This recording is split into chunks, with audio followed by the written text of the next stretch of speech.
രാജ്യ തലസ്ഥാനത്തെ നടുക്കിയ സ്ഫോടനത്തിന്റെ ഏറെ നിർണായകമായ വിവരങ്ങളാണ് ഓരോ മണിക്കൂറിലും പുറത്തു വന്നുകൊണ്ടിരിക്കുന്നത്. ഈ വലിയ സ്ഫോടനത്തിന് പിന്നിൽ ഫരീദാബാദ് ഭീകര ശൃംഖലയിലെ ഉമർ അഹമ്മദോ എന്നുള്ള ചോദ്യം ഇപ്പോൾ ഏറ്റവും നിർണായകമായി ഉയർന്നുകൊണ്ടിരിക്കുകയാണ്. അയാളാണെങ്കിൽ അയാൾക്ക് പിന്നിലെ ആ ഭീകര സംഘടന അത് ഏതായിരിക്കും? വിശദമായി നോക്കാം. 9 മണി വാർത്തയിൽ ആദ്യം പ്രധാന വാർത്തകൾ. ഡൽഹി സ്ഫോടനത്തിൽ 11 മരണം, 30-ലേറെ പേർക്ക് പരിക്ക്, മരണസംഖ്യ ഉയരുമെന്ന ആശങ്ക. നടന്നത് ചാവേർ ആക്രമണമെന്ന് കേന്ദ്ര സർക്കാർ വൃത്തങ്ങൾ. സ്ഥിതിഗതികൾ വിലയിരുത്തി പ്രധാനമന്ത്രി. പൊട്ടിത്തെറിച്ച i20 കാർ കേന്ദ്രീകരിച്ച അന്വേഷണം. കാറിന്റെ ആദ്യ ഉടമ പുൽവാമ സ്വദേശി. കാറിന്റെ ഉടമസ്ഥ രേഖകൾ നിയമവിരുദ്ധമായി മാറ്റിയത് 4 തവണ. ഗുരുഗ്രാം സ്വദേശിയായ കാർ ഡീലറെ ചോദ്യം ചെയ്യുന്നു. കാറിലെത്തിയവർ ചെങ്കോട്ട പരിസരത്ത് തങ്ങിയത് 3 മണിക്കൂറിലേറെ. CCTV ദൃശ്യങ്ങൾ ന്യൂസ് 18. ഡൽഹി സ്ഫോടനത്തിന്റെ പശ്ചാത്തലത്തിൽ രാജ്യത്ത് കനത്ത സുരക്ഷ. UAPA ചുമത്തി കേസെടുത്ത് ഡൽഹി പോലീസ്. അമിത്ഷാ വിളിച്ച ഉന്നതതല യോഗം 9:30. ഇന്ത്യയിലുള്ള പൗരന്മാർക്ക് ജാഗ്രതാ നിർദ്ദേശം നൽകിയ അമേരിക്കയും ബ്രിട്ടനും. വിഖ്യാത ബോളിവുഡ് താരം ധർമ്മേന്ദ്ര അന്തരിച്ചു. അന്ത്യം 89-ാം വയസ്സിൽ മുംബൈയിലെ സ്വകാര്യ ആശുപത്രിയിൽ. വിടവാങ്ങിയത് 70-കളിൽ ബോളിവുഡിനെ വിസ്മയിപ്പിച്ച താരം. ബീഹാറിൽ 2ാം ഘട്ട പോളിംഗ് പുരോഗമിക്കുന്നു. ആദ്യ മണിക്കൂറിൽ ഭേദപ്പെട്ട പോളിംഗ്.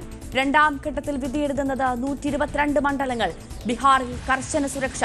എക്സിറ്റ് പോളുകൾ വൈകിട്ട്. തദ്ദേശ തെരഞ്ഞെടുപ്പ് പ്രഖ്യാപനത്തോടെ ആവേശത്തിൽ മുന്നണികൾ. പ്രചാരണ രംഗത്ത് സജീവമായി സ്ഥാനാർത്ഥികൾ. കൊച്ചിയിലെ കോൺഗ്രസിനെ സ്ഥാനാർത്ഥി പ്രഖ്യാപനം ഇന്ന്. CPM പട്ടിക നാളെ. തമ്മനത്ത് കുടിവെള്ള ടാങ്ക് തകർന്നതോടെ കൊച്ചി നഗരത്തിൽ ജലവിതരണം തടസ്സപ്പെടും. അറ്റകുറ്റപ്പണികൾ പൂർത്തിയാക്കുന്നതിന്റെ ഭാഗമായി കുടിവെള്ള വിതരണം നിർത്തിവെക്കും. കുടിവെള്ളം എത്തിക്കാൻ മറ്റു വഴികൾ കണ്ടെത്തുമെന്ന് കൊച്ചി നഗരസഭയും ചേരാനല്ലൂർ ഗ്രാമപഞ്ചായത്തും.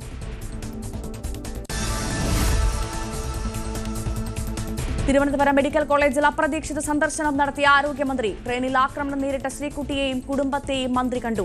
മന്ത്രിയുടെ സന്ദർശനം മെഡിക്കൽ കോളേജിൽ ചികിത്സ കിട്ടാതെ രോഗി മരിച്ചെന്ന ആരോപണം നിലനിൽക്കെ.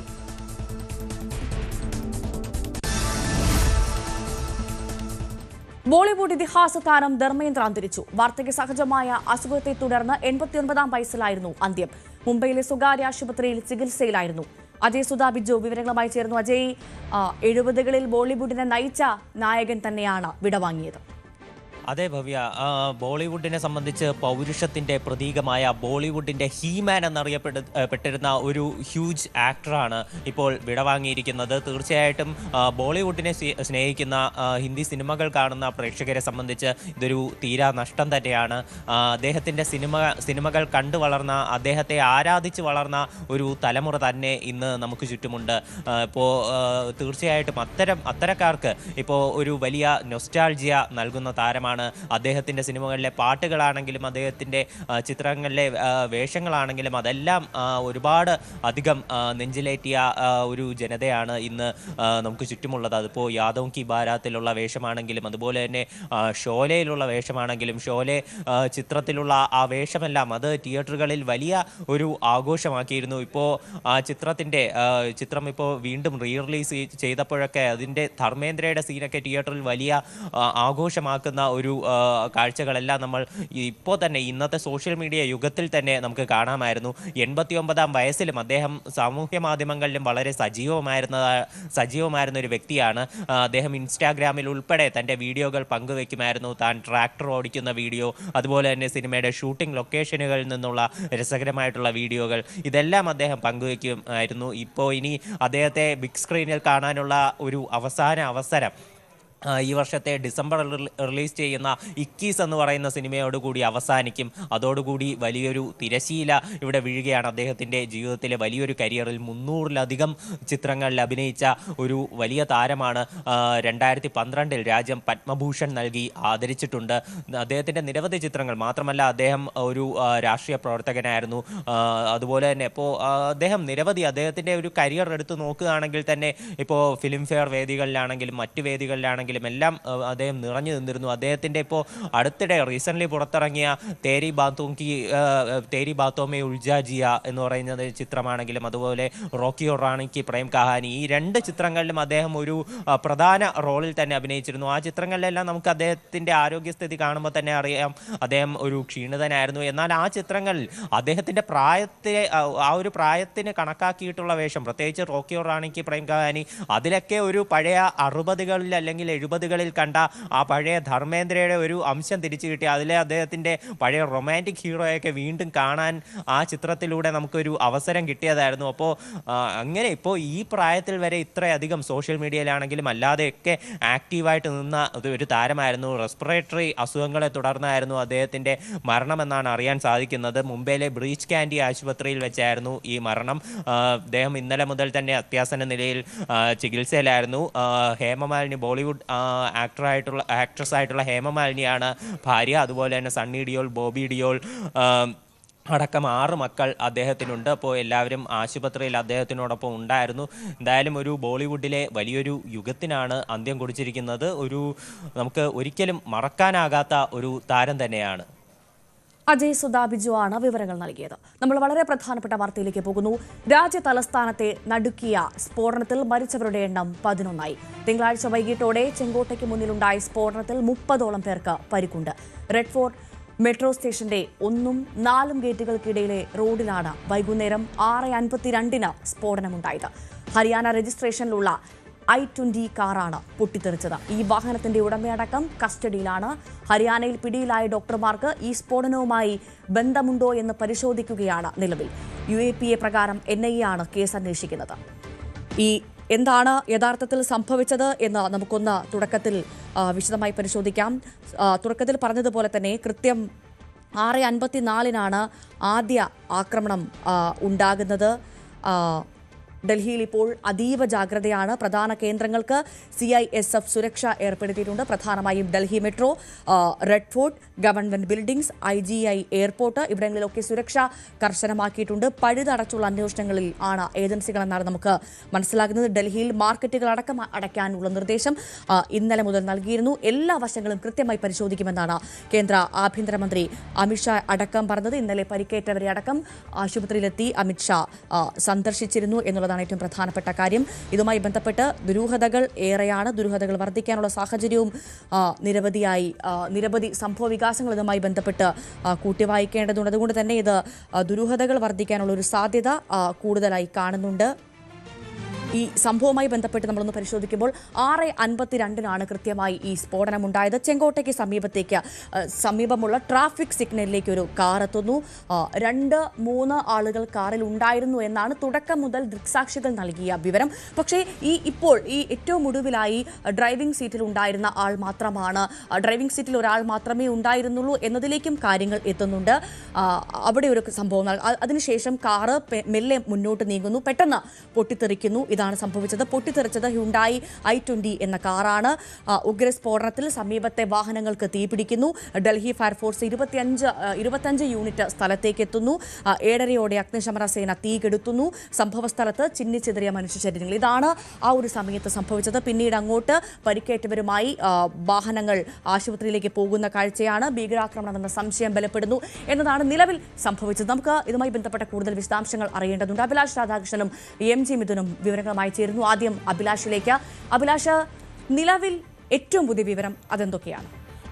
ഭവ്യ, ഏറ്റവും നിർണായകമായ വിവരം നമ്മൾ നേരത്തെ കേട്ട 2 പേരുകൾ, ഒന്ന് മുസമ്മിൽ ഗനയിൽ, അതുപോലെ തന്നെ ഒരു വനിതാ ഡോക്ടറായിട്ടുള്ള ഒരു ഷഹീൻ, അതുപോലെ ഇപ്പോൾ ഈ അപകടത്തിൽ ഈ ചാവേർ ആക്രമണം സൃഷ്ടിച്ച അതിൻ്റെ സൂത്രധാരനായിട്ടുള്ള ഉമർ മുഹമ്മദ് എന്നീ 3 പേരുകളാണ് നമ്മൾ കേട്ടിരുന്നെങ്കിൽ ഇപ്പോൾ പുതിയതായി 2 പേരുകൾ കൂടി ഈ ഒരു സ്ഫോടനവുമായി ബന്ധപ്പെട്ട് പുതിയതായിട്ട് വരുന്നുണ്ട്. ഒന്ന് ഡോക്ടർ മുഹിയുദ്ദീൻ എന്ന് പറയുന്ന ഒരാളാണ്. അതുപോലെ തന്നെ ഡോക്ടർ അദീൽ മജീദ് റാത്തർ. ഇങ്ങനെ പുതിയ 2 പേരുകൾ കൂടി പുറത്തു വരുന്നുണ്ട്. ഇവർക്ക് കൂടി ഈ വിഷയത്തിൽ ഇതിൽ പങ്കുണ്ട് എന്നുള്ള കാര്യങ്ങളാണ് പുറത്തു വരുന്നത്. അതായത് ഇന്നലെ ഡൽഹിയിലെ ചെങ്കോട്ടയ്ക്ക് മുന്നിൽ നടന്നത് ഒരു സാധാരണ ഒരു CNG കാറ് പൊട്ടിത്തെറിച്ച ഒരു അപകടമായിരുന്നില്ല എന്നുള്ളതിൻ്റെ വ്യക്തമായ വിവരങ്ങളാണ് ഇപ്പോൾ പുറത്തു വരുന്നത്. കൃത്യമായ രീതിയിലുള്ള മുൻകരുതലോടുകൂടി മുൻകൂട്ടി തയ്യാറാക്കിയ പദ്ധതി പ്രകാരം നടത്തിയ ഒരു ഭീകരാക്രമണമാണ് എന്നുള്ള വിവരങ്ങളാണ് ഇപ്പോൾ പുറത്തു വരുന്നത്. എന്തായാലും ഇന്നിപ്പോൾ ഒരു 9:30 മണിയോടുകൂടി തന്നെ നമ്മുടെ ആഭ്യന്തരമന്ത്രി അമിത്ഷായുമായി അന്വേഷണ ഉദ്യോഗസ്ഥർ കൂടിക്കാഴ്ച നടത്തും. അതിനുശേഷമായിരിക്കും ഇത്തരം കാര്യങ്ങളിലുള്ള ഔദ്യോഗികമായ പ്രഖ്യാപനങ്ങൾ വരുന്നത്. എന്തായാലും നിലവിൽ ഇപ്പോൾ ഇതൊരു ഭീകരാക്രമണമായി തന്നെയാണ് ഇതിൻ്റെ സൂചനകൾ പുറത്തു വരുന്നത്. കാരണം ആ കാറ് CNG കാറല്ല, അതൊരു പെട്രോളോ ഡീസലോ ഉപയോഗിച്ച് ഓടുന്നൊരു കാറാണ്. അതുകൊണ്ട് തന്നെ അത്തരത്തിൽ CNG ബ്ലാസ്റ്റ് അല്ല എന്നുള്ള കാര്യം നമുക്ക് ഇപ്പോൾ തന്നെ ഉറപ്പിക്കാവുന്നതാണ്. 2013 മോഡൽ വാഹനമാണ്. അപ്പോൾ അതിലൊരു CNG ഘടിപ്പിച്ച വാഹനമല്ല എന്നുള്ളത് ഏറെക്കുറെ ഉറപ്പായിരിക്കുന്നു. അതുപോലെ ഈ കാറിനകത്തുണ്ടായിരുന്ന ആൾ ഡോക്ടർ ഉമർ മുഹമ്മദാണ് എന്നുള്ള കാര്യത്തിൽ വ്യക്തത വരുന്നു. അയാളുടെ ഫോട്ടോ, അതിൻ്റെ ചിത്രങ്ങളടക്കം നമുക്കിപ്പോൾ ലഭ്യമാണ്. അയാൾ ആ CCTV ദൃശ്യങ്ങളിൽ തീർച്ചയായും അഭിലാഷം തുടരുക. നമ്മളിപ്പോൾ പ്രേക്ഷകർ കണ്ടുകൊണ്ടിരിക്കുന്നത് ആ ഡോക്ടർ ഉമർ അഹമ്മദിന്റെ ഫോട്ടോയാണ്. ഇയാളാണ്, ഈ ചിത്രത്തിൽ കാണുന്നയാളാണ് ഡോക്ടർ ഉമർ അഹമ്മദ്.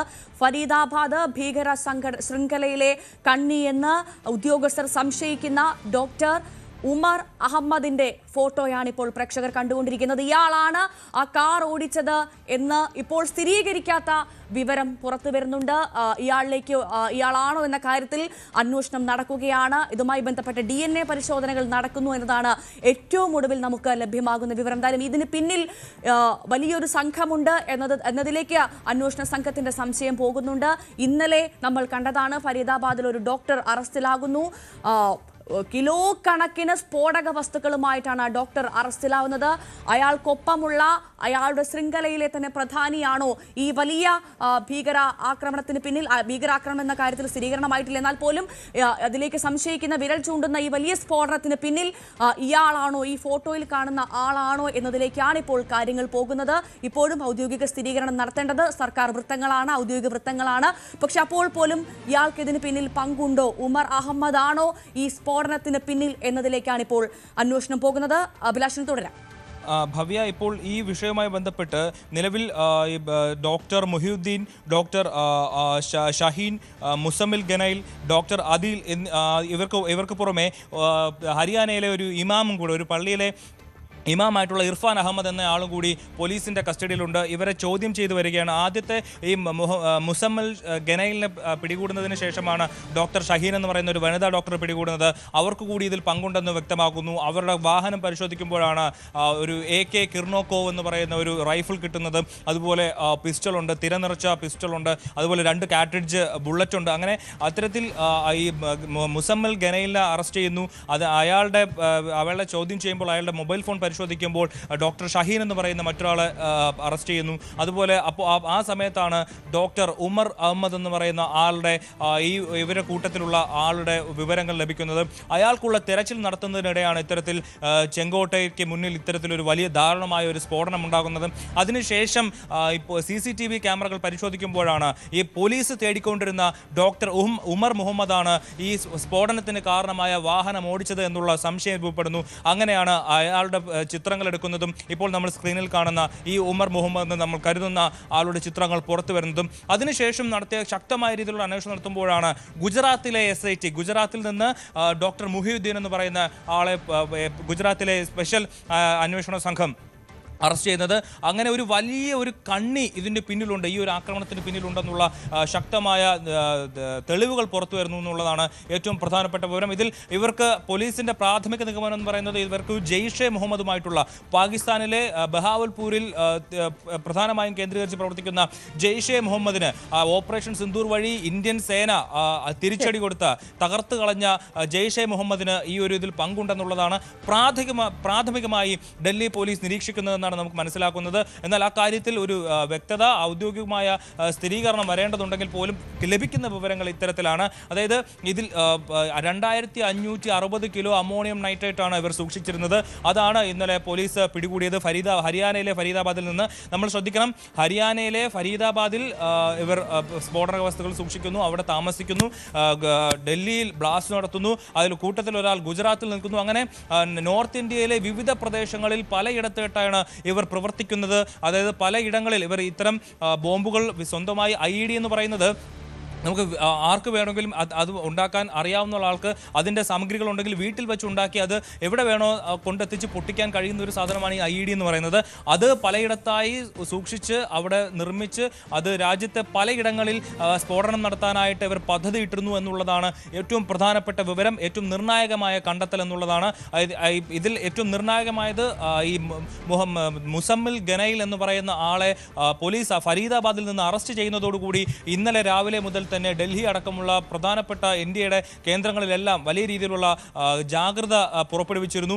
അതിനിടെയാണ് നിരവധി ഒരു വലിയ ഒരു ഭീകരാക്രമണത്തെ തടയാൻ നമ്മുടെ ഇന്ത്യക്ക് കഴിഞ്ഞു, നമ്മുടെ രാജ്യത്തെ അന്വേഷണ ഏജൻസി കഴിഞ്ഞു. പക്ഷേ ഒരു ചെറിയ ഒരു സ്ഫോടനം അത് പക്ഷേ 11ഓളം പേരുടെ ജീവൻ എടുക്കാൻ ഇടയാക്കിയിരിക്കുന്നു. എന്തായാലും അതിൽ ഇപ്പോൾ രാജ്യത്തിന് പുറത്തുനിന്നുള്ള സംഘടനകളാണ് ഇതിൽ ഇടപെടുന്നത് എന്നുള്ളതിൻ്റെ പ്രാഥമികമായിട്ടുള്ള വിവരങ്ങളാണ് പുറത്തു വരുന്നത്. ഭവ്യ തുടരുക. ബ്രിഗേഡിയർ വേണു നായർ നമുക്കൊപ്പം ചേരുന്നുണ്ട്. ശ്രീ വേണു നായർ, നമസ്കാരം.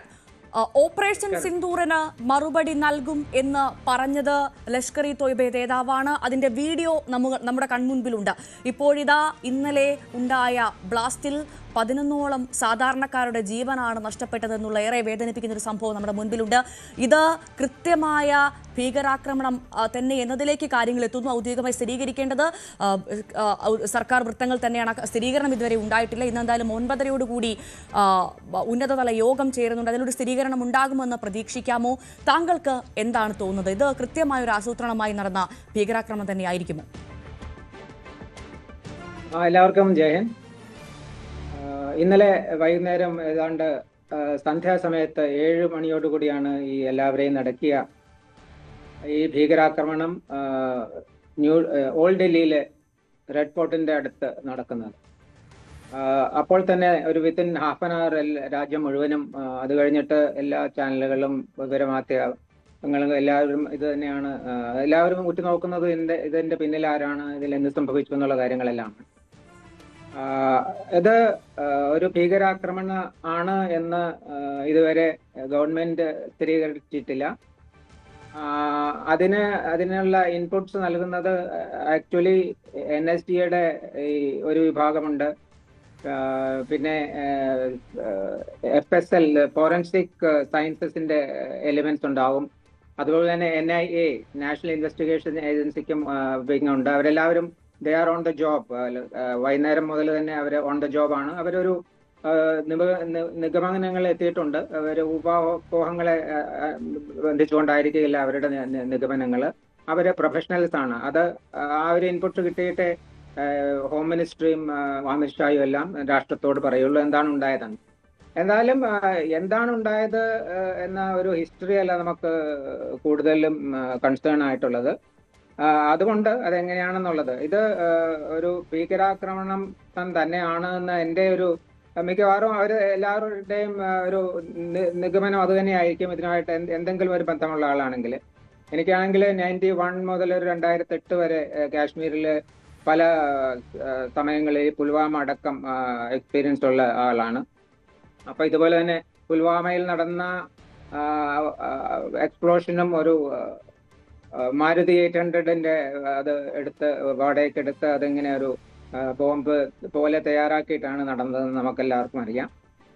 അന്ന് ഞാൻ അവിടെ ശ്രീനഗറിൽ ഹെഡ്ക്വാർട്ടർ 31 സബ് ഏരിയ, അവിടുത്തെ സിവിൽ മിലിറ്ററി ഇത് ബന്ധമുള്ള ഞാൻ പല കാലങ്ങളും എൻ്റെ ഹെഡ്ക്വാർട്ടർ 15 കോർ ഹെഡ്ക്വാർട്ടറിലുള്ള ചുമതലകൾക്ക് അതീതമായിട്ട് കമാൻഡർ 31 സബ് ഏരിയയുടെ ജോലിയും കൂടെ മാസങ്ങളോളം നോക്കിയിട്ടുണ്ട്. അപ്പൊ ഇതിന്റെ തീരുമാനം ഈ ഏതെങ്കിലും ഇന്റലിജൻസ് നോക്കിക്കൊണ്ടിരിക്കുന്നത്, പോലീസുകാർ നോക്കിക്കൊണ്ടിരിക്കുന്നത് ഏതെങ്കിലും രീതിയിൽ ഈ ക്രയവിക്രമങ്ങൾ, നമ്മുടെ കാറുകൾ എവിടെയാണ്, ആരാണ് വാങ്ങുന്നത് എന്നുള്ള കാര്യങ്ങളൊക്കെ അന്ന് ശ്രദ്ധിക്കുമായിരുന്നു. അപ്പൊ അതിന്റെ പിന്നിലുള്ള ഇതാണ് വളരെ ശക്തിയായ ഒരു സ്ഫോടനമുണ്ടാക്കാൻ കാറ് തന്നെയാണ് എപ്പോഴും ഉപയോഗം. അതിന് ഹൈഗ്രേഡ് എക്സ്പ്ലോസീവ് ലൈക്ക് RDXന്റെ ആവശ്യമില്ല. അത് RDX വളരെ കുറച്ച് മതി. ഇപ്പോൾ ഞാൻ മനസ്സിലാക്കുന്നത് ഈ ഫരീദാബാദ് ചുറ്റുമുള്ള ആ ഒരു ഒരു ശൃംഖലയില് ഏതാണ്ട് 300 kgs of high grade explosive ഉണ്ടായിരുന്നു. അത് കൂടാതെ 2000+ എന്ന് പറഞ്ഞ 2 ടണ്ണിൽ കൂടുതലുള്ള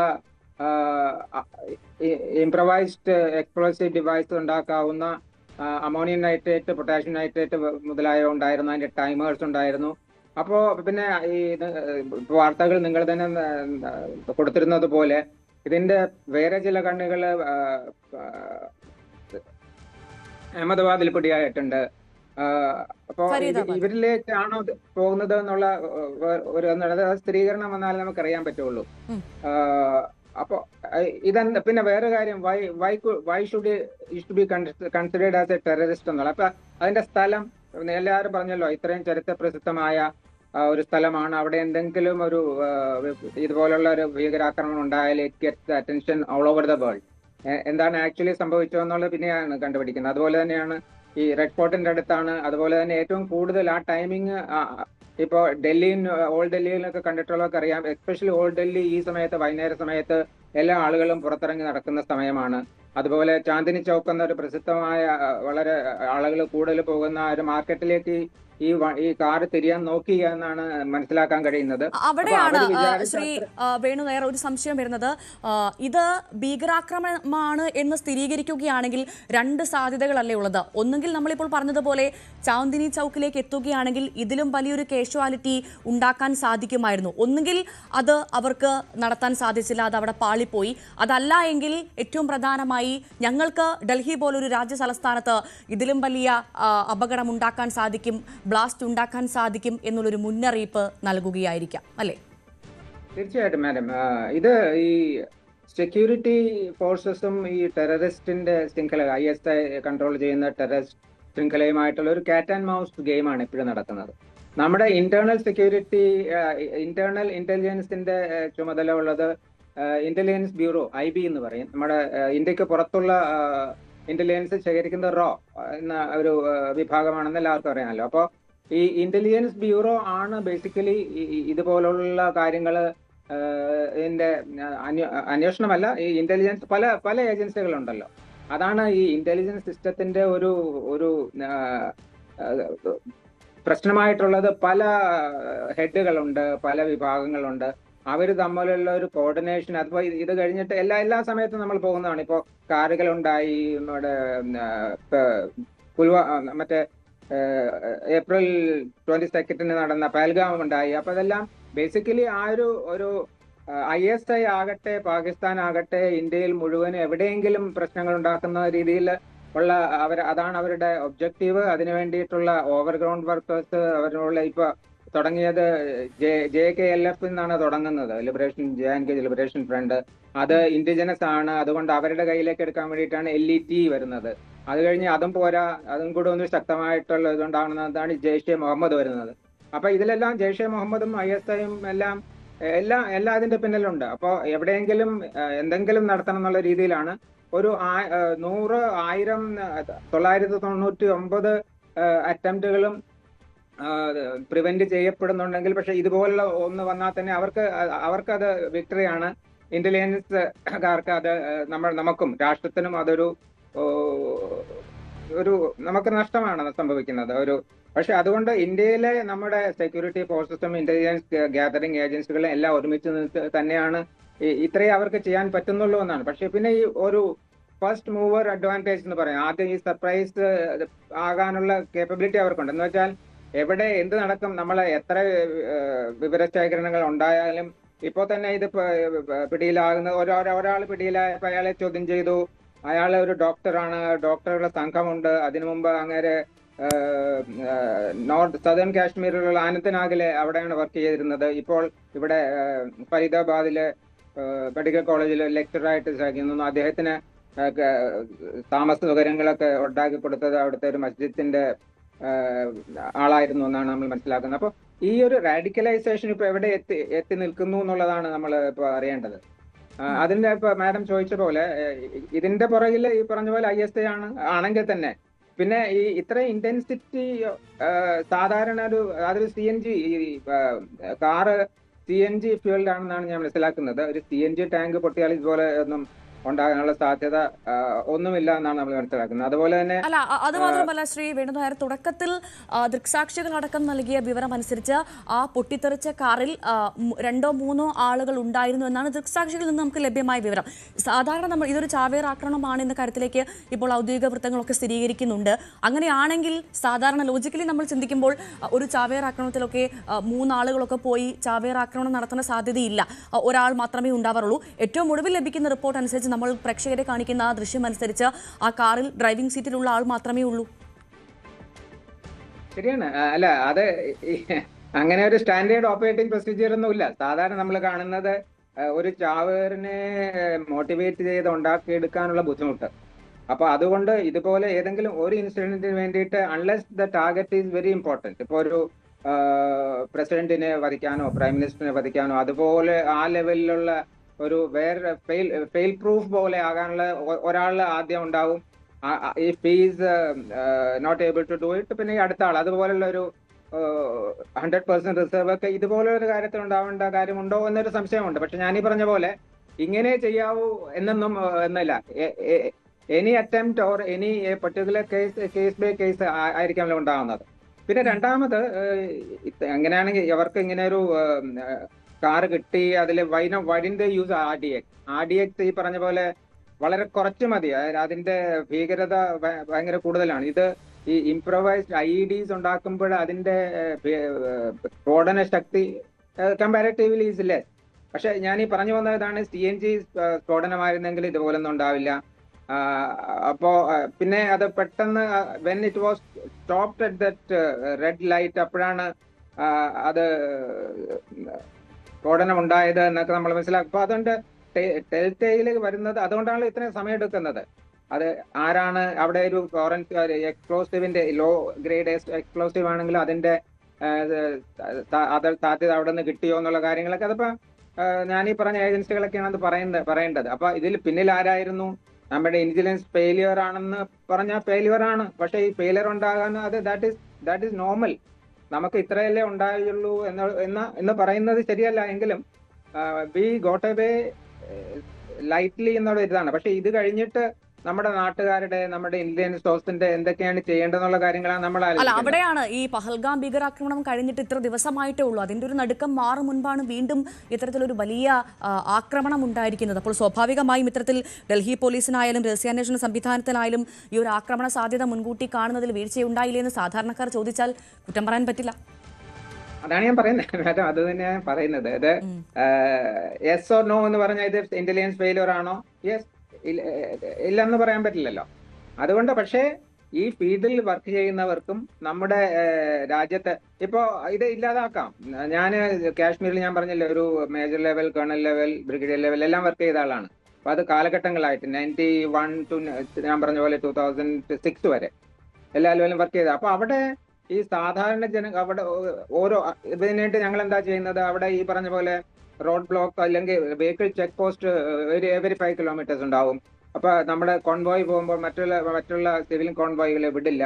അപ്പൊ ഈ പബ്ലിക്കിനുള്ള ഒരു ഡിസഡ്വാൻറ്റേജ്, അവർക്കുള്ള ആ കാര്യങ്ങളൊക്കെ ഭയങ്കര വലുതാണ്. നമ്മുടെ ഈ ഡൽഹിയിലാകട്ടെ കേരളത്തിലാകട്ടെ അങ്ങനെയുള്ള ഒരു പ്രശ്നം ഇപ്പോ ഇതുപോലുള്ള ഒരു 2008 എന്റെ ഓർമ്മ. കരോൾ ബാഗ് ആ സൈഡിലും കണ്ടാണ് കുറച്ചൊരു സ്ഫോടനം ഉണ്ടായത്. ഇവിടെ നിന്ന് ഇങ്ങനെ നമ്മള് ഉത്സവം പോലെയാണ് എല്ലായിടത്തും, കേരളീയരാകട്ടെ ഇന്ത്യയിലാകട്ടെ എവിടെ വേണമെങ്കിലും. എനിക്ക് ഇങ്ങനെ സെക്യൂരിറ്റി ഇങ്ങനെ സാധ്യത ഉണ്ട് എന്ന് മനസ്സിലായതുകൊണ്ട് ഈ കുംഭമേളയിലൊക്കെ പോകുമ്പോൾ എനിക്ക് പേടി തോന്നുമായിരുന്നു. ഇത്രയും ആളുകളുണ്ട് ഉള്ള ഒരു സ്ഥലത്ത് എന്തുകൊണ്ട് ഇത് സാധിക്കുന്നില്ല? അപ്പൊ ഈ കഴിഞ്ഞ കുംഭമേളയിൽ എത്ര കോടികളാണ് അവിടെ ആളുകൾ വന്നത്. അപ്പൊ ഇന്റലിജൻസ് വർക്ക് ചെയ്തു. അത് ഒരു നോട്ട് ഈവൻ 1 ഇൻസിഡന്റ് ഉണ്ടാകാതെ ഇന്റലിജൻസ് അവർ ചെയ്തു കഴിഞ്ഞല്ലോ. അപ്പൊ ഇങ്ങനെയെല്ലാം ഒരു എക്സ്പ്ലോഷനോ അതുപോലുള്ള ഇൻസിഡന്റ് ഉണ്ടാകാവുന്നത് സാധാരണമാണെന്നുള്ള ഫീൽഡിൽ വർക്ക് ചെയ്യുന്ന എനിക്ക് പറയാൻ പറ്റും. അതുകൊണ്ട് പക്ഷെ 100% ഒരു ഷുവർട്ടി, ഒരു ഗ്യാരണ്ടി ഇതുപോലുള്ള വിഷയങ്ങളിൽ ബുദ്ധിമുട്ടാണ്. പക്ഷെ ആ ഒരു 0.00 വരണമെങ്കിൽ സെക്യൂരിറ്റി പാരറ്റസിന്റെ കൂടെ പബ്ലിക്കിനും ഭയങ്കരമായിട്ടുള്ള അവരുടെ ചുമതലകളുണ്ട്. അപ്പോൾ ഈ നെയ്ബർഹുഡ് വാച്ച് എന്നൊക്കെ പറയുന്നത് എന്തെങ്കിലും ലുക്ക് അറൗണ്ട്, ഇപ്പൊ എല്ലാവർക്കും ആ ഒരു ഔട്ട്ലുക്ക് ഉണ്ടാവണമെന്നില്ല. എന്നാലും 10 പേരിൽ 5 പേരെങ്കിലും ചെയ്ത something which is not normal എന്നകത്ത് അടുത്ത ഒരു പൗരബോധം വളർത്തുന്നതിന്റെ വളരെ ആയിട്ടുണ്ട്. പിന്നെ കൈനറ്റിക് റെസ്പോൺസ് അതുപോലെ കാര്യങ്ങളൊക്കെ ഇത് വൺസ് ഇതിന്റെ ഒരു ആക്ച്വൽ ആരാണ് ഇതിന്റെ പിറകിൽ, ഇത് is it actually an explosion എന്നുള്ള കാര്യങ്ങളിലേക്ക് ഇപ്പൊ നമ്മുടെ വിഭാഗങ്ങൾ ഈ ഫോറൻസിക് ഡിപ്പാർട്ട്മെന്റും NIA ഒക്കെ ഇപ്പൊ അടുത്ത മണിക്കൂറുകളിൽ നമുക്ക് എന്തെങ്കിലും ഒരു ഫൈനാലിറ്റിയിൽ കിട്ടുമെന്ന് മനസ്സിലാക്കാം. Back to you madam.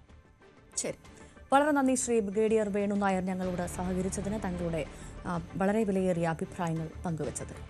എന്തായാലും രാജ്യത്ത് നടക്കുന്ന എല്ലാ ഭീകരാക്രമണവും രാജ്യത്തിന് നേരെ നടക്കുന്ന യുദ്ധപ്രഖ്യാപനമായി കണക്കാക്കിയുള്ള പ്രതികരണം തിരിച്ചടി ഉണ്ടാകുമെന്ന് കേന്ദ്ര സർക്കാർ പറഞ്ഞിട്ട് അധികം നാളായില്ല. ഇപ്പോഴിതാ വലിയൊരു ആക്രമണം ഉണ്ടായിരിക്കുന്നു. ഇന്ന് 9:30 ഇപ്പോൾ 9:30 ആകുന്നു. 9:30 പ്രധാനപ്പെട്ട ഒരു യോഗം കേന്ദ്ര ആഭ്യന്തരമന്ത്രിയുടെ നേതൃത്വത്തിൽ നടക്കുന്നുണ്ട്. അതിനുശേഷമേ ഒരു പക്ഷേ ഇത് ഭീകരാക്രമണമാണോ എന്ന കാര്യത്തിൽ ഒരു ഔദ്യോഗിക സ്ഥിരീകരണം സർക്കാരിൻ്റെ ഭാഗത്തുനിന്ന് വരികയുള്ളൂ. അതിനുശേഷമേ നമുക്കും അത് അത്തരത്തിൽ ഭീകരാക്രമണം തന്നെയാണോ എന്ന് ഉറപ്പിച്ച് പറയാൻ സാധിക്കുകയുള്ളൂ. എന്തായാലും നിലവിൽ ഭീകരാക്രമണ സാധ്യത അന്വേഷണ സംഘം പരിശോധിച്ചുകൊണ്ടിരിക്കുകയാണ്. ഏറ്റവും പ്രധാനപ്പെട്ട വിവരം, ഈ പൊട്ടിത്തെറിച്ച കാറിലുണ്ടായിരുന്നത് ഫരീദാബാദ് ഭീകര ശൃംഖലയിലെ പ്രധാന കണ്ണിയായ ഡോക്ടർ ഉമർ അഹമ്മദോ എന്നുള്ള ചോദ്യമാണിപ്പോൾ പുറത്തു വരുന്നത്. പ്രേക്ഷകർ ന്യൂസ് 18 ഉമർ മുഹമ്മദിന്റെ ഫോട്ടോ കാണിച്ചിരുന്നു. എന്തായാലും അയാളാണോ ഇതിന് പിന്നിൽ, അയാൾക്ക് പിന്നിൽ ഏത് തീവ്രവാദ സംഘടനയാണ് എന്നൊക്കെ നമുക്ക് അറിയേണ്ടതുണ്ട്. അത് സർക്കാർ വൃത്തങ്ങൾ തന്നെ അല്പസമയത്തിനകം വ്യക്തമാക്കുമെന്ന് പ്രതീക്ഷിക്കുകയാണ്. ഈ വാർത്തയിലേക്ക് തന്നെ വളരെ വേഗം തിരിച്ചെത്താം ഒരിടവേളയ്ക്ക് ശേഷം. കരുതുന്നുണ്ട് അഭിലാഷ് ചേരുന്ന വിവരങ്ങളും. അഭിലാഷ്, എന്തായാലും യോഗം ആരംഭിച്ചു എന്ന് കരുതാം. അതിനുശേഷം ഒരു തീരുമാനം ഉണ്ടാകുമോ? ഇതൊരു ഭീകരാക്രമണമാണ് അല്ലെങ്കിൽ അല്ല എന്നുള്ളതിൽ ഒരു ഉത്തരം നമുക്ക് ലഭ്യമാകുമോ? ഭവ്യ, തീർച്ചയായും ഇപ്പോൾ NIA ഉദ്യോഗസ്ഥരടക്കം, ഡൽഹി പോലീസിലെ ഉദ്യോഗസ്ഥരടക്കം, പ്രധാനപ്പെട്ട ഇന്റലിജൻസ് ഉദ്യോഗസ്ഥരടക്കം ഇന്ന് ഇപ്പോൾ ആഭ്യന്തരമന്ത്രി അമിത്ഷായെ കാണും. അതിനുശേഷം അവർ ചർച്ച നടത്തിയ ശേഷമാകും ഈ വിഷയവുമായി ബന്ധപ്പെട്ട് കൂടുതൽ പ്രതികരണങ്ങളും നടപടികളും ഉണ്ടാവുക. അതിലെന്തായാലും ഇതൊരു ഭീകരാക്രമണമാണ് എന്നുള്ള കാര്യത്തിൽ നിലവിൽ നമുക്ക് മറ്റ് സംശയങ്ങളൊന്നുമില്ല. എന്നാൽ നമ്മുടെ ഔദ്യോഗിക വൃത്തങ്ങൾ അത് സ്ഥിരീകരിച്ചാൽ മാത്രമേ നമുക്കത് അങ്ങനെ പറയാൻ കഴിയുകയുള്ളൂ. എന്തായാലും അമിത്ഷായുമായുള്ള മീറ്റിംഗിന് ശേഷം പ്രധാനമന്ത്രി നരേന്ദ്രമോദിയുമായി സംസാരിച്ചതിനു ശേഷം അക്കാര്യത്തിൽ ഒരു തീരുമാനം നമ്മുടെ കേന്ദ്ര സർക്കാർ ഇപ്പോൾ ആ യോഗം 11 മണിയിലേക്ക് മാറ്റി എന്നുള്ള വിവരമാണ് ഇപ്പോൾ ലഭ്യമാകുന്നത്. എനിക്ക് തോന്നുന്നു കൂടുതൽ ഇവിടുന്ന് ഈ ബ്ലാസ്റ്റ് നടന്ന മേഖലകളിൽ നിന്ന് ലഭിച്ച സാധനങ്ങൾ, ED അടക്കമുള്ള ബ്ലാസ്റ്റ് ചെയ്യാൻ ഉപയോഗിച്ച സാധനങ്ങളുണ്ട്. അതിൻ്റെയൊക്കെ കൂടുതൽ വിവരങ്ങൾ ലഭിക്കുന്നതിൻ്റെ ഭാഗമായിട്ടായിരിക്കും ഒരു പക്ഷേ അത് നീട്ടിവെച്ചത്. എന്തായാലും ഏറ്റവും പ്രധാനപ്പെട്ട, ഏറ്റവും പുതിയതായി ലഭിക്കുന്ന വിവരം, ഈ ഡോക്ടർ ഉമർ അഹമ്മദ് എന്ന് പറയുന്ന ആളുടെ 2 സഹോദരങ്ങളെയും അമ്മയെയും പോലീസ് കസ്റ്റഡിയിൽ എടുത്തിരിക്കുന്നു എന്നുള്ളതാണ് ഏറ്റവും പ്രധാനപ്പെട്ട വിവരം. ഈ മണിക്കൂറിലെ ഏറ്റവും പ്രധാനപ്പെട്ട വിവരമാണ്. അതായത് നമ്മളിപ്പോൾ സ്ക്രീനിൽ കാണുന്ന ഡോക്ടർ ഉമർ അഹമ്മദ് എന്ന് സംശയിക്കപ്പെടുന്ന ആളുടെ 2 സഹോദരങ്ങളെയും അമ്മയെയും പോലീസ് ചോദ്യം ചെയ്യുന്നു. അങ്ങനെയാണെങ്കിൽ അഭിലാഷ്, ഉമർ മുഹമ്മദിലേക്ക് തന്നെ അന്വേഷണം പോകുന്നു എന്ന് വേണം നമ്മൾ ഈ ഘട്ടത്തിൽ മനസ്സിലാക്കാൻ. അങ്ങനെ തന്നെയാണ് ഭവ്യ. ഇപ്പോൾ ഉമർ അഹമ്മദിനെ ചുറ്റുപറ്റി തന്നെയാണ് അന്വേഷണം പോകുന്നത്. കാരണം പൊട്ടിത്തെറിച്ച കാർ ഓടിച്ചിരുന്നത് ഇയാളാണെന്നുള്ള കാര്യത്തിൽ ഏറെക്കുറെ സ്ഥിരീകരണം വന്നിരിക്കുന്നു എന്നതിന്റെ സൂചന കൂടിയാണ് ഇത്തരത്തിൽ അയാളുടെ കുടുംബാംഗങ്ങളെ പോലീസ് കസ്റ്റഡിയിൽ എടുക്കുന്നതിലേക്ക് കാര്യങ്ങൾ എത്തിയത്. ഡോക്ടർ മുസമ്മിൽ ഗനൈലിനെ പിടിച്ചതിന് പിന്നാലെയാണ് ഇത്തരത്തിൽ ഡോക്ടർ ഉമർ അഹമ്മദിലേക്ക് പോലീസിന്റെ അന്വേഷണം എത്തിയത്. പക്ഷേ നിർഭാഗ്യവശാൽ അയാളെ പിടികൂടുന്നതിന് മുമ്പ് അയാൾ ഒരു ആക്രമണം നടത്തിയിരിക്കുന്നു എന്നുള്ളതാണ് നമ്മൾ ഇന്നലെ കണ്ടത്. അതിനുശേഷമാണ് ഇത്തരത്തിൽ അയാളുടെ അമ്മയെയും 2 സഹോദരങ്ങളെയും കൂടി പോലീസ് ഇപ്പോൾ കസ്റ്റഡിയിൽ എടുത്തിരിക്കുന്നത് എന്നുള്ളതാണ് ഏറ്റവും പ്രധാനപ്പെട്ട വിവരം. ഇയാൾ മാത്രമല്ല, ഡോക്ടർ മുഹയുദ്ദീൻ എന്ന് പറയുന്ന ഒരാളെ കൂടി ഗുജറാത്തിൽ നിന്ന് പോലീസ് കസ്റ്റഡിയിൽ എടുത്തിരിക്കുന്നു എന്നുള്ളതാണ് മറ്റൊരു പ്രധാനപ്പെട്ട വിവരം. അതായത് ഒരു ഡോക്ടർമാരുടെ ഒരു ശൃംഖല ഇത്തരത്തിൽ ഇന്ത്യയിൽ പലയിടങ്ങളിലും ആക്രമണം നടത്താനായിട്ട് പദ്ധതിയിട്ടിരുന്നു എന്നുള്ള ആശങ്കപ്പെടുത്തുന്ന വിവരമാണ് പുറത്തു വരുന്നത്. സാധാരണ സമൂഹത്തിൽ വളരെ ഡിഗ്നിറ്റി ലഭിക്കുന്ന ഒരു വിഭാഗമാണ് ഡോക്ടർമാർ. അവർ വലിയ രീതിയിലുള്ള സാമൂഹ്യ സേവനം നടത്തുന്നവരാണ്. പക്ഷേ അവരുടെ ആ പേരുപയോഗിച്ച് പലരും ഇത്തരത്തിൽ വലിയ രീതിയിലുള്ള രാജ്യവിരുദ്ധ പ്രവർത്തനങ്ങൾ നടത്തുന്നു എന്നുള്ളത് ആശങ്കപ്പെടുത്തുന്ന കാര്യം തന്നെയാണ്. മാത്രമല്ല, ഈ പുൽവാമയിലെ താരിഖ് എന്ന് പറയുന്ന ഒരാളുണ്ട്. അയാളാണ് ഈ കാർ, ഈ 4 പേർ കൈമറിഞ്ഞ് വാങ്ങിയ കാർ അവസാനം വാങ്ങിച്ചത് താരിഖ് എന്ന് പറയുന്ന ആളാണ്. അയാൾ കൂടി ഇപ്പോൾ പോലീസിന്റെ കസ്റ്റഡിയിലുണ്ട്.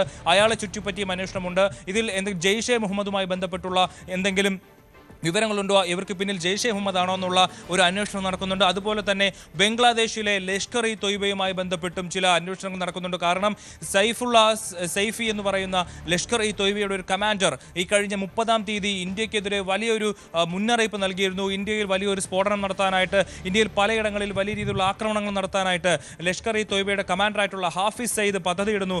അയാൾ ബംഗ്ലാദേശിലിരുന്നു കൊണ്ട് ഇന്ത്യക്കെതിരെ പദ്ധതികൾ നടത്തുന്നുവെന്ന് ഇന്ത്യ മുന്നറിയിപ്പ് നൽകി ഭീഷണിയായിട്ടൊരു മുന്നറിയിപ്പ് നൽകിയ ആളായിരുന്നു ഈ സൈഫുദ്ദീൻ സൈഫി. അവരുമായി സൈഫുള്ള സൈഫി അയാൾ ഈ ലഷ്കർ ഇ തൊയ്ബയും അതുപോലെ തന്നെ ജെയ്ഷെ മുഹമ്മദ് അടക്കമുള്ള സംഘടനകൾക്ക് ഇതിന്റെ പിന്നിൽ ബന്ധമുണ്ടോ എന്നുള്ള രീതിയിൽ പല തലത്തിലാണ് ഇപ്പോൾ അന്വേഷണം നടന്നുകൊണ്ടിരിക്കുന്നത്.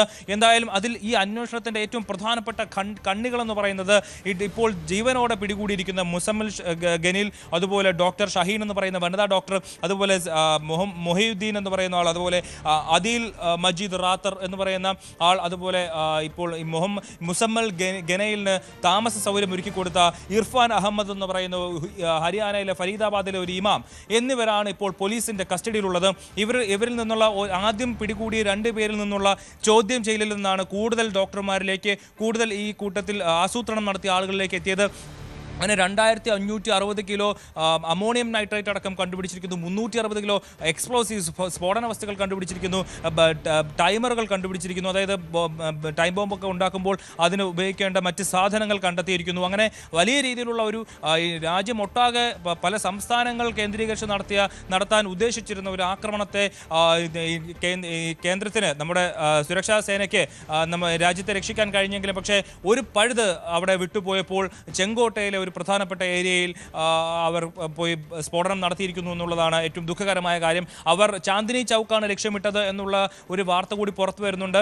അതായത് ഈ ഡൽഹി പോലീസിന്റെ നിഗമനം ഇങ്ങനെയാണ്. അതായത് മുസമ്മിൽ ഗനയിലും ഷഹീനും അടക്കമുള്ള സംഘം പല രീതിയിൽ പലയിടത്ത് ഇത്തരത്തിൽ സ്ഫോടനം നടത്താൻ ഉദ്ദേശിച്ചിരുന്നു.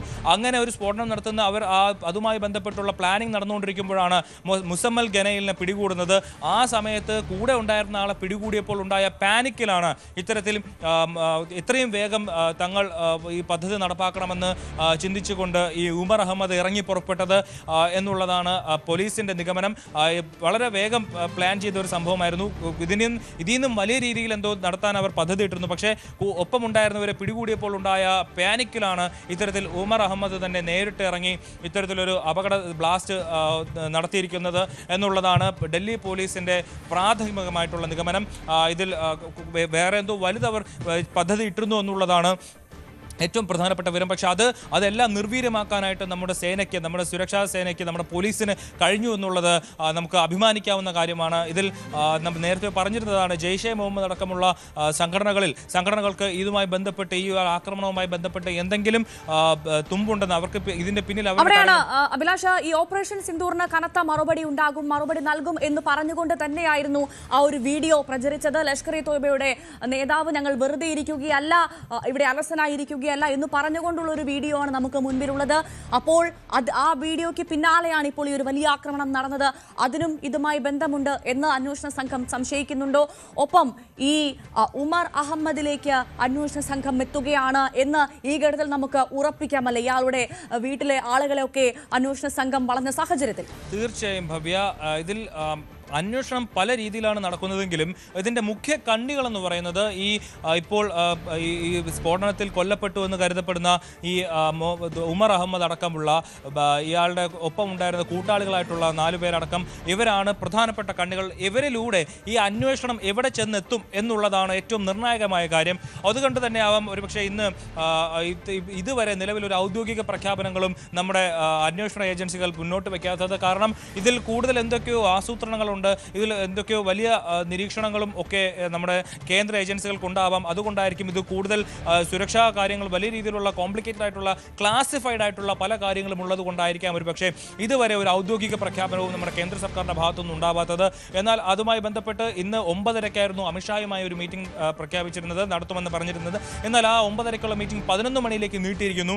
അതിൽ നിന്ന് നമുക്ക് മനസ്സിലാവുന്നത്, നമുക്ക് വ്യക്തമാകുന്നത് ഇത്തരത്തിൽ കൂടുതൽ എന്തൊക്കെയോ പോലീസിന് വിവരങ്ങൾ ലഭിച്ചിട്ടുണ്ട്. അതുമായി ബന്ധപ്പെട്ട് കൂടുതൽ ചർച്ചകൾ ആവശ്യമാണ്. അതുമായി ബന്ധപ്പെട്ട് കൂടുതൽ തെളിവുകൾ ശേഖരിക്കേണ്ടതുണ്ട്.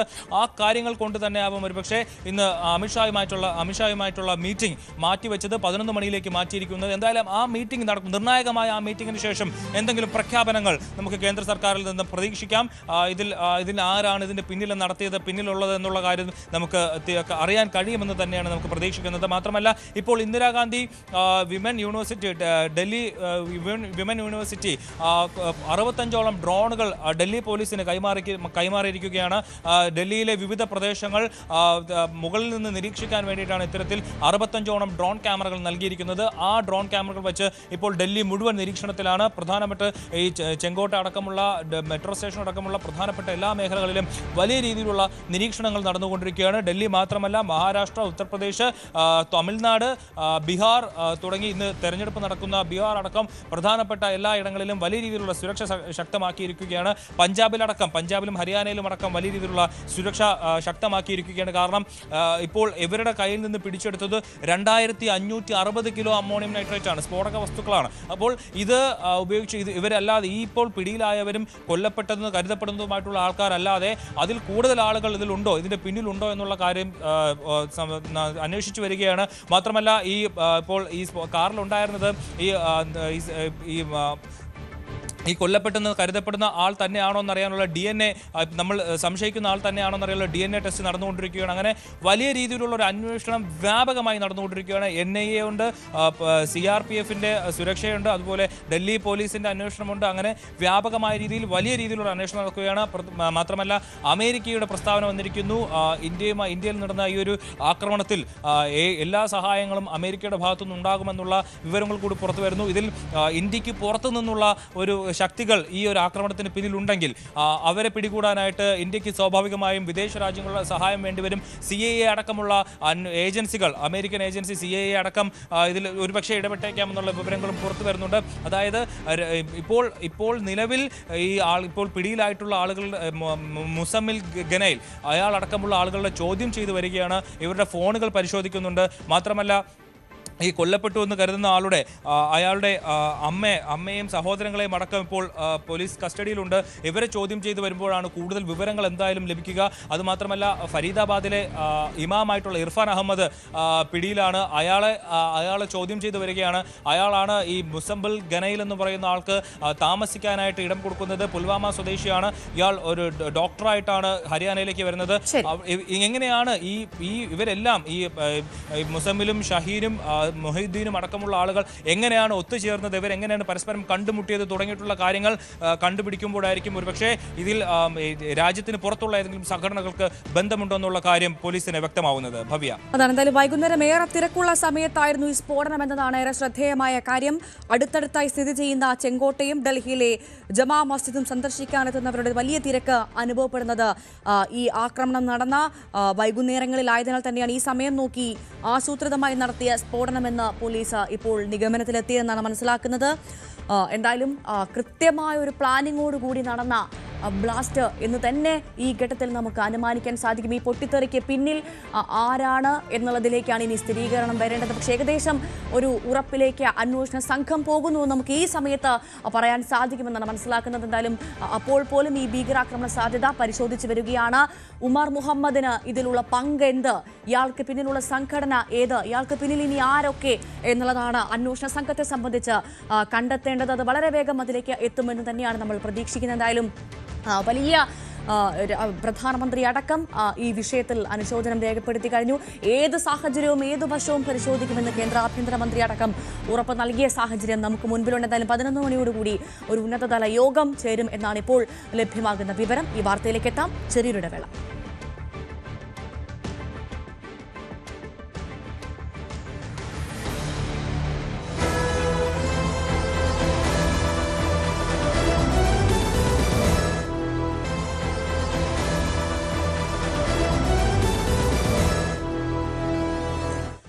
ഡൽഹി ബ്ലാസ്റ്റുമായി ബന്ധപ്പെട്ട ദുരൂഹതകൾ വർദ്ധിക്കാനുള്ള സാധ്യതകൾ അത് ഒരുപാടുണ്ട് എന്നുള്ളതാണ്. അതിൽ ഏറ്റവും പ്രധാനമായി ഫരീദാബാദിൽ ഇന്നലെ ഒരു ഡോക്ടർ പിടിയിലായി നമ്മൾ കണ്ടതാണ്. ഇത് തന്നെയാണ് ഇന്നലെ നടന്ന സംഭവവുമായി ബന്ധപ്പെട്ട് വലിയ ദുരൂഹതകൾക്ക് വഴിവെക്കുന്നത് എന്ന് തന്നെ പറയണം. ഫരീദാബാദിൽ നിന്ന് ഒരു AK-47 റൈഫിളും 350 കിലോഗ്രാം സ്ഫോടക വസ്തുക്കളുമാണ് ഈ ഡോക്ടറുടെ കൈവശം നിന്ന് പിടിച്ചെടുത്തത് എന്നുള്ളതാണ് ഏറെ ശ്രദ്ധേയമായ കാര്യം. അവിടെയും അവസാനിക്കുന്നില്ല. ശ്രീനഗറിൽ ഭീകര സംഘടനയായ ജെയ്ഷെ മുഹമ്മദിനെ പിന്തുണച്ച് പോസ്റ്ററുകൾ പതിച്ചെന്നാരോപിച്ച് യുപിയിലെ സഹാറൻപൂരിൽ നിന്ന് ഒരു കശ്മീരി ഡോക്ടറെയും അറസ്റ്റ് ചെയ്തിരുന്നു. അനന്തനാഗിലെ സർക്കാർ മെഡിക്കൽ കോളേജിലെ അധ്യാപകനായ ഡോക്ടർ അദീൽ അഹമ്മദ് റാത്തറിന്റെ ലോക്കറിൽ നിന്നാണ് ഒരു AK-47 തോക്കും കണ്ടെത്തിയത് എന്നത് ശ്രദ്ധേയമാണ്. AK-47 റൈഫിളും പിസ്റ്റളും വെടിയുണ്ടകളും സൂക്ഷിക്കാൻ ഉപയോഗിച്ച കാർ ഫരീദാബാദിലെ ഒരു ആശുപത്രിയിലെ ഡോക്ടർ മുജമ്മിൽ ഷക്കീലിനൊപ്പം ജോലി ചെയ്യുന്ന വനിതാ ഡോക്ടറുടേതാണെന്നും അന്വേഷണ സംഘം കഴിഞ്ഞ ദിവസം കണ്ടെത്തിയിരുന്നു. അമോണിയം നൈട്രേറ്റ് എന്ന് സംശയിക്കുന്ന 350 കിലോ സ്ഫോടക വസ്തുക്കൾ, 20 ടൈമറുകൾ, മറ്റ് സംശയാസ്പദമായ വസ്തുക്കളൊക്കെ ഈ കാറിൽ ഉണ്ടായിരുന്നു എന്നാണ് കണ്ടെത്തിയത്. അങ്ങനെ ഇത്തരത്തിൽ പലയിടങ്ങളിൽ നിന്നും ഡോക്ടർമാരുടെ ഒരു സംഘം തന്നെ പിടിയിലാകുന്ന സാഹചര്യമുണ്ട്. ഇപ്പോഴിതാ അതുമായി ബന്ധപ്പെട്ട് ആ ഫരീദാബാദ് ഭീകര ശൃംഖലയിലെ കണ്ണി എന്ന് സംശയിക്കുന്ന ഉമർ മുഹമ്മദ് ആണോ ആ കാറിൽ ഉണ്ടായിരുന്നത്, ഡ്രൈവിംഗ് സീറ്റിൽ ഉണ്ടായിരുന്നത്, അയാളാണോ ഈ ആക്രമണത്തിന് പിന്നിൽ എന്നുള്ള ഏറ്റവും നിർണായകമായ സംശയം ഇപ്പോൾ ബലപ്പെടുന്ന സാഹചര്യമാണ്. ഇയാളുടെ ബന്ധുക്കളെ അറസ്റ്റ് ചെയ്തിരിക്കുന്നു എന്നുള്ളതാണ് നമുക്ക് ലഭ്യമാകുന്ന ഏറ്റവും ഒടുവിൽ ലഭ്യമാകുന്ന നിർണായകമായ വിവരം. അപ്പോൾ ഇയാൾക്കിതിൽ എന്തോ പങ്കുണ്ട് എന്നതിലേക്ക് തന്നെയല്ലേ അന്വേഷണ സംഘം പോകുന്നതെന്നാണ് നമ്മൾ സംശയിക്കുന്നത്. എന്തായാലും ഉടൻ തന്നെ എന്താണ് സംഭവിച്ചത് എന്നതിൻ്റെ ഒരു വ്യക്തത ഉണ്ടാകുമെന്നാണ് മനസ്സിലാക്കുന്നത്. MC മിഥുൻ നൽകും വിവരങ്ങൾ. മിഥുൻ, ഏറ്റവും ഒടുവിൽ ലഭിക്കുന്ന പുതിയ വിവരം എന്തൊക്കെയാണ്? ഭവ്യ, ഇപ്പോൾ ഈ ഉമർ നബി എന്ന ഡോക്ടറുടെ നേതൃത്വത്തിലാണ് ഇത്തരത്തിലൊരു ആക്രമണം ആസൂത്രണം ചെയ്തതെന്ന തരത്തിലേക്കാണ് ഇപ്പോൾ അന്വേഷണം പോകുന്നത് എന്നുള്ളതാണ്. അദ്ദേഹത്തിൻ്റെ പുൽവാമയിലുള്ള വീട്ടിൽ ഇത്തരത്തിൽ NIA-യും ഒപ്പം തന്നെ ജമ്മു കാശ്മീർ പോലീസ് അടക്കം പരിശോധനകൾ നടത്തുകയാണ്. പക്ഷേ അവിടെ ആരെയും കണ്ടെത്താനായിട്ടില്ല എന്നുള്ള വിവരങ്ങളാണ് ഈ ഒരു ഘട്ടത്തിൽ പുറത്തു വരുന്നത്. ഏതെങ്കിലും തരത്തിലുള്ള ഗൂഢാലോചനകൾ ഈ വീട്ടുകളിൽ വെച്ച് നടന്നിട്ടുണ്ടോ, അല്ലെങ്കിൽ ഈ താരിഖിൽ നിന്ന് ഈ കാർ വാങ്ങിയത് എങ്ങനെയാണ്, അത് കൈമാറ്റം ചെയ്തത് ജമ്മു കാശ്മീരിൽ വെച്ചാണോ എന്നടക്കമുള്ള കാര്യങ്ങളൊക്കെ പരിശോധിച്ചു കൊണ്ടിരിക്കുകയാണ്. കാരണം ഈ കാറാണ് ഇതിൽ ഏറ്റവും പ്രധാനപ്പെട്ട ഒരു നിർണായകമായിട്ടുള്ള ഒരു വിവരം എന്ന് പറയുന്നത്. അതായത് ഈ 4 പേർക്ക് കൈമാറിയതിനു ശേഷമാണ്, അതായത് 4 ഓണേഴ്സ് ഉണ്ടായിരുന്ന കാർ ആദ്യം ഇത്തരത്തിൽ ഹരിയാന സ്വദേശിക്ക് ഈ ഒരു കാർ വാങ്ങിക്കുന്നു. അതിനുശേഷം പിന്നീട് പലതവണ പലർക്കും കൈമാറുന്നു. രണ്ടാമതായി ദേവേന്ദ്ര, മൂന്നാമതായി സോനു, നാലാമതായി ഏറ്റവും ഒടുവിൽ ഈ പുൽവാമ ശംഭുരു ഗ്രാമത്തിലെ താരിഖ് എന്ന വ്യക്തിക്ക് കൈമാറുകയും ചെയ്തു. ഈ താരിഖിൽ നിന്നാണ്, താരിഖ് ഈ കാർ സ്വന്തമാക്കുന്നത് കഴിഞ്ഞ മാസം 29-നാണ് എന്നുള്ളതാണ്.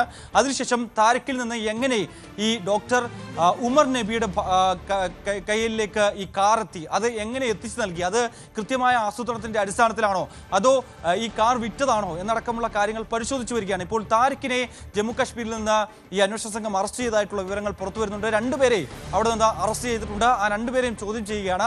അതിൽ ഒരാൾ താരിഖാണ് എന്നാണ് നമുക്ക് ലഭ്യമാകുന്ന വിവരം. ഈ താരിഖ് നൽകുന്ന വിവരങ്ങൾ അനുസരിച്ചാണ് ഇനി അന്വേഷണത്തിന്റെ ഒരു പോക്ക് എന്ന് പറയുന്നത്. മറ്റൊന്ന്, നിരവധി ഡോക്ടർമാർ ഈ ഒരു കേസിൽ ഉൾപ്പെട്ടിട്ടുണ്ട് എന്നുള്ളതാണ്. ഈ ഡോക്ടർമാരുടെ ഒരു സംഘം തന്നെ ഈ ഒരു വിഷയത്തിൽ കൃത്യമായ രീതിയിലുള്ള ഗൂഢാലോചന നടത്തിയിട്ടുണ്ട് എന്ന് അല്ലെങ്കിൽ വെളിവാകുന്ന തരത്തിലുള്ള ചില വിവരങ്ങളാണ് പുറത്തു വരുന്നത്. പ്രത്യേകിച്ച് ഗുജറാത്തിൽ നിന്നും UP-യിൽ നിന്നും ഇപ്പോൾ സമാനമായ രീതിയിൽ 2 ഡോക്ടർമാരെ കൂടി പിടിയിലായിട്ടുണ്ട്. ഇവരുടെ പക്കൽ നിന്നും നിർണായകമായിട്ടുള്ള ചില രേഖകൾ പിടിച്ചെടുത്തതായിട്ടുള്ള വിവരങ്ങൾ കൂടി ഈ ഒരു ഘട്ടത്തിൽ പുറത്തു വരുന്നുണ്ട്.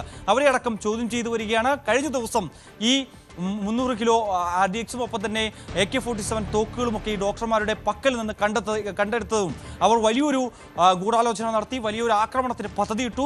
രാജ്യത്തിൻ്റെ വിവിധ ഭാഗങ്ങളിൽ, വിവിധ മേഖലകളിൽ ഒരേ സമയം ആക്രമണം നടത്തുന്നതിന് വേണ്ടിയുള്ള പദ്ധതിയായിരുന്നു അവരുടെ ഭാഗത്തു നിന്ന് അവർ ആസൂത്രണം ചെയ്തിരുന്നത്. അതടക്കം കൃത്യമായ രഹസ്യ വിവരത്തിൻ്റെ അടിസ്ഥാനത്തിൽ, അല്ലെങ്കിൽ ഇന്ത്യൻ സംവിധാനത്തിൻ്റെ വിവരങ്ങൾ ക്രോഡീകരിച്ചതിൻ്റെ അടിസ്ഥാനത്തിൽ അവ കണ്ടെത്താൻ സാധിക്കുകയും ചെയ്തു. പ്രത്യേകിച്ച് തന്ത്രപ്രധാനമായിട്ടുള്ള തലസ്ഥാന നഗരിക്ക് സമീപത്ത് നിന്ന് ഈ ഒരു RDXന്റെ ഒക്കെ വലിയ ഒരു ശേഖരം കണ്ടെത്തുന്നു. സ്ഫോടക വസ്തുക്കൾ, അതിമാരകമായിട്ടുള്ള സ്ഫോടക വസ്തുക്കൾ കണ്ടെത്തുകയും ചെയ്യുന്നു. അപ്പോൾ തന്നെ ഡൽഹിയിൽ സമാനമായ രീതിയിൽ മുൻകാലങ്ങളിലൊക്കെ സ്വാഭാവികമായി വലിയ സുരക്ഷയാണ് രാജ്യ തലസ്ഥാനത്തൊക്കെ ഏർപ്പെടുത്തുന്നത്. ആ രീതിയിൽ കുറച്ചുകൂടി ശക്തമായ രീതിയിൽ പരിശോധനകളൊക്കെ കഴിഞ്ഞ ദിവസം തന്നെ വ്യാപകമാക്കിയാണ് പക്ഷേ അവിടെയും ഉയർന്നു വരുന്ന ഒരു പ്രധാനപ്പെട്ട ചോദ്യം, ഈ കാർ പലയിടത്ത് സഞ്ചരിച്ചതായിട്ട് നമുക്ക് ലഭ്യമാകുന്ന വിവരങ്ങൾ അനുസരിച്ച് കാണാൻ സാധിക്കുന്നു. ഇതിൻ്റെ CCTV ദൃശ്യങ്ങളൊക്കെ അന്വേഷണ സംഘം പരിശോധിക്കുകയാണ്. ഇപ്പോൾ നമ്മൾ ദൃശ്യങ്ങളിൽ കാണുന്ന പോലെ തന്നെ ഇത് പലയിടങ്ങളിൽ പല മേഖലകളിൽ ഈ കാർ സഞ്ചരിച്ചിരുന്നു. രാവിലെ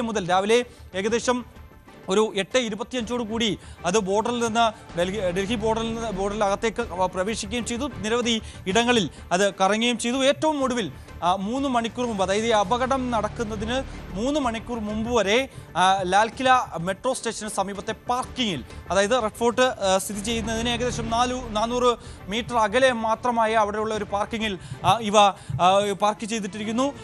ഈ സമയത്ത് പോലും തന്നെ വലിയ സുരക്ഷയും വലിയ പരിശോധനയും ഒക്കെ ആ മേഖലകളിൽ ഉള്ളതാണ്. അതായത് പതിവായി അവിടെ ആ മേഖലകളിലൊക്കെ സാധാരണഗതിയിൽ നമ്മളൊരു കാറുമൊക്കെ ആയി പോയാൽ അവിടെ കൂടുതൽ നേരം നിർത്തിയിട്ട് കഴിഞ്ഞാൽ അതിലാളുണ്ട് എങ്കിൽ അവിടെ വന്ന ആളുകൾ പരിശോധിക്കും. ഒപ്പം തന്നെ ഈ പറയുന്ന ബോംബുകളോ അല്ലെങ്കിൽ മറ്റേതെങ്കിലും തന്നെ സാമഗ്രികളുണ്ട് അത് കണ്ടെത്തുന്നതിന് വേണ്ടിയുള്ള എല്ലാവിധ പരിശോധനകളും പോലീസിന്റെ ഭാഗത്തുനിന്നും ഉണ്ടാകും. ഒപ്പം തന്നെ അവിടെ സുരക്ഷാ സേനയുടെ ഒരു വിഭാഗം തന്നെ ഈ പറയുന്ന വിനോദസഞ്ചാര മേഖല, പ്രത്യേകിച്ച് റെഡ് ഫോർട്ടാണ്, രാജ്യത്തിന്റെ ചെക്കോട്ടയാണ്, അവിടെയൊക്കെ നിരവധി വിനോദസഞ്ചാരികൾ വരുന്ന മേഖലയാണ്. പക്ഷേ കഴിഞ്ഞ ദിവസം അത് ഇവർ പ്ലാൻ ചെയ്തതുപോലെ കഴിഞ്ഞ ദിവസം അവിടെ ഒരു പക്ഷേ റെഡ് ഫോർട്ടാണ് അവർ ലക്ഷ്യം വെച്ചത് എങ്കിൽ, അങ്ങനെ ഒരു അനുവാദത്തിലേക്ക് എത്തില്ല എങ്കിൽ പോലും തന്നെ അത് നമുക്ക് തള്ളിക്കളയാൻ സാധിക്കില്ല. പക്ഷേ റെഡ് ഫോർട്ടിൽ കഴിഞ്ഞ ദിവസം അവധിയായിരുന്നു, സന്ദർശകർക്ക് പ്രവർത്തനാനുമതി ഇല്ലാത്ത ഒരു സ്ഥിതിവിശേഷം. അതുകൊണ്ട് തന്നെ തൊട്ട് സമീപത്തെ പ്രദേശം എന്ന് പറയുന്നത് ഈ ചാന്ദിനി ചൗക്കാണ്.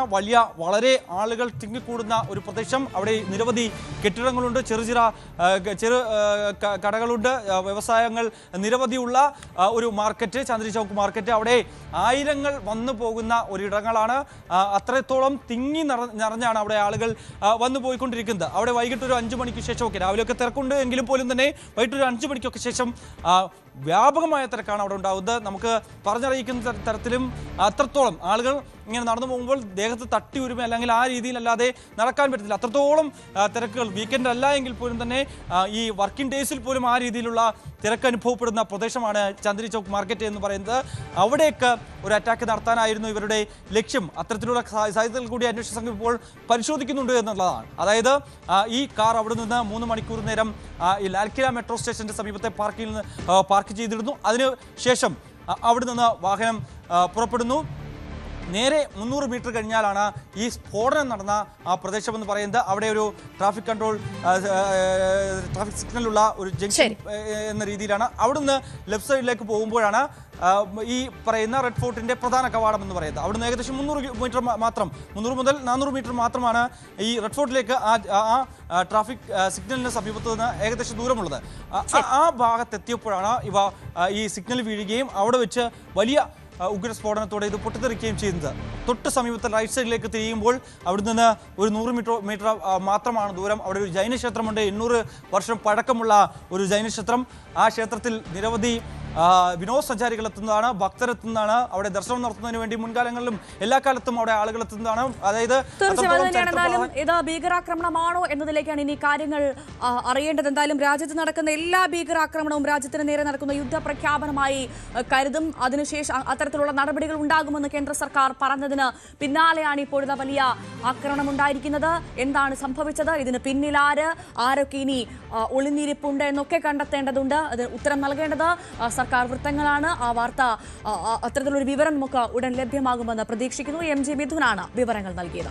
നമ്മൾ മറ്റൊരു പ്രധാനപ്പെട്ട വാർത്തയിലേക്കാണ് ഇനി കടക്കുന്നത്.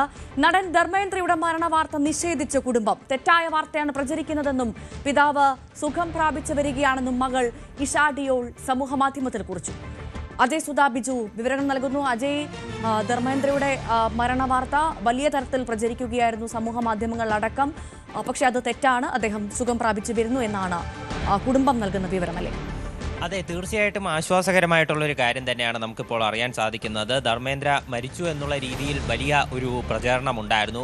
നമ്മുടെ പ്രതിരോധ മന്ത്രി രാജ്നാഥ് സിംഗ് ഉൾപ്പെടെ അദ്ദേഹത്തിന് അനുശോചനം രേഖപ്പെടുത്തിക്കൊണ്ട് രംഗത്തെത്തുന്ന ഒരു സ്ഥിതി ഉണ്ടായിരുന്നു. ഇന്ന് രാവിലെ 9 മണിയോടെ രാജ്നാഥ് സിംഗ് എക്സിൽ പോസ്റ്റ് ഇട്ടിരുന്നു. അദ്ദേഹം മരിച്ചു എന്നുള്ള രീതിയിൽ അദ്ദേഹത്തിന് അനുശോചനം രേഖപ്പെടുത്തിക്കൊണ്ട് എക്സ് അക്കൗണ്ടിൽ അദ്ദേഹം പോസ്റ്റ് ചെയ്തിരുന്നു. അപ്പോൾ അതിനുശേഷമാണ് വലിയ രീതിയിൽ ഇത്തരത്തിലൊരു വാർത്ത പ്രചരിച്ച് എല്ലാവരും, അതുപോലെ തന്നെ ഇന്നലെ രാത്രി മുതൽ നോക്കുകയാണെങ്കിൽ ഇന്നലെ രാത്രി തന്നെ പല മാധ്യമങ്ങളിലും അദ്ദേഹം മരിച്ചു എന്നുള്ള രീതിയിൽ പല വാർത്തകൾ വന്നിരുന്നു.